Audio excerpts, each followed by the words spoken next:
안녕하세요. 오늘은 골다공증 진단을 받으신 분들이 통증 없이 편안하게 잠들고 뼈 건강 회복에 도움이 되는 깊은 잠을 주무실 수 있도록 돕는 구체적인 방법들을 전문가의 시각으로 자세히 설명해 드리겠습니다.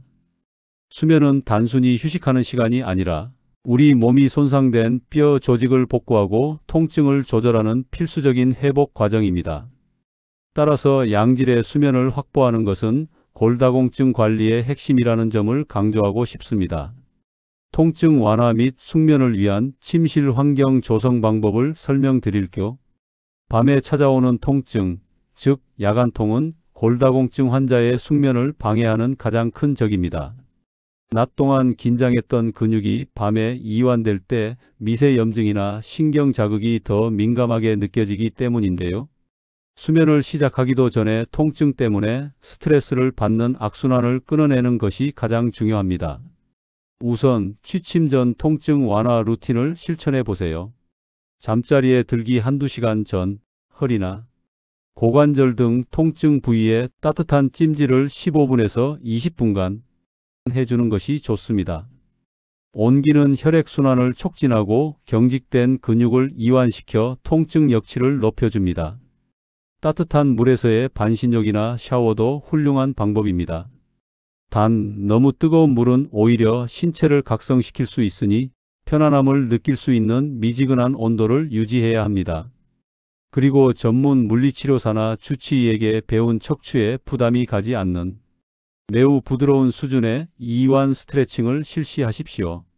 과도한 척추 굴곡이나 회전 동작은 골절 위험을 높일 수 있으니 피해야 하며 가벼운 근육의 긴장만 해소하는 데 집중해야 합니다. 만약 통증 완화제를 복용하고 계시다면 약의 작용 시간이 숙면 시간에 맞춰지도록 주치의와 상의하여 복용 시간을 조정하는 것이 중요합니다. 다음으로 침구와 주변 환경을 점검해야 합니다. 침구는 밤새 뼈와 척추를 지지하는 가장 중요한 요소입니다. 매트리스는 너무 딱딱하거나 너무 푹신하지 않은 중간 정도의 단단함을 가진 것이 이상적입니다. 누웠을 때 척추의 자연스러운 S자 곡선이 유지되면서도 어깨와 엉덩이처럼 돌출된 부위에 압력이 분산되는지 확인해 보세요. 베개는 목뼈 경추의 곡선을 지지하여 목과 허리 척추가 일직선을 이루도록 돕는 높이를 선택해야 합니다.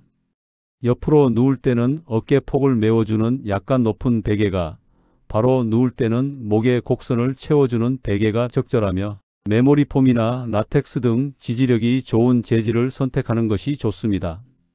마지막으로 골다공증 환자에게 낙상은 곧 심각한 골절로 이어지므로 침실은 안전구역이 되어야 합니다.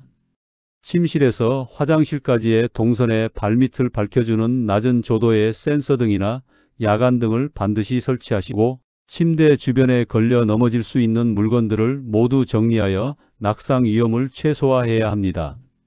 뼈의 압력을 줄이는 올바른 수면 자세를 알려드릴게요. 수면 자세는 척추와 고관절에 가해지는 압력을 결정하며 자세 조절만으로도 밤중 통증을 크게 줄일 수 있습니다. 골다공증 환자에게 가장 권장되는 자세 중 하나는 옆으로 누워 자기입니다. 이 자세는 척추 압력을 분산시키는 데 효과적입니다. 이때 허리와 고관절 통증을 줄이는 가장 중요한 비결은 무릎 사이에 작은 쿠션이나 베개를 끼우는 것입니다. 이렇게 하면 골반이 뒤틀리는 것을 막아 허리와 골반이 수평을 유지하고 척추가 곧게 정렬됩니다. 만약 어깨 통증이 있다면 아프지 않은 쪽으로 누워 큰 쿠션을 안고 아픈 쪽 팔을 그 위에 늘어뜨려 관절 간격을 넓혀주는 것도 좋습니다. 천장을 보고 똑바로 누워 자는 자세도 척추 정렬에 도움이 될 수 있습니다. 이 경우 무릎 아래에 작은 베개나 수건을 말아 넣어 허리 근육의 긴장을 풀어주고 척추가 자연스러운 곡선시자 곡선을 유지하도록 도와야 합니다. 만약 허리 아랫부분과 바닥 사이에 빈 공간이 많아 불편하다면 얇은 수건을 말아 그 빈 공간을 살짝 받쳐주는 것도 효과적입니다.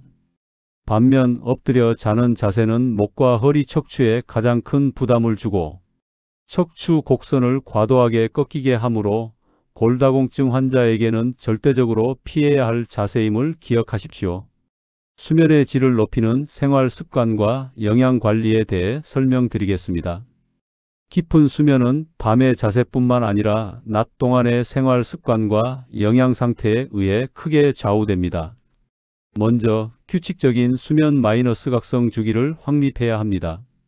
주말에도 가능한 한 일정한 시간에 일어나고 잠자리에 드는 습관을 유지하여 수면 호르몬인 멜라토닌 분비를 안정화시키십시오.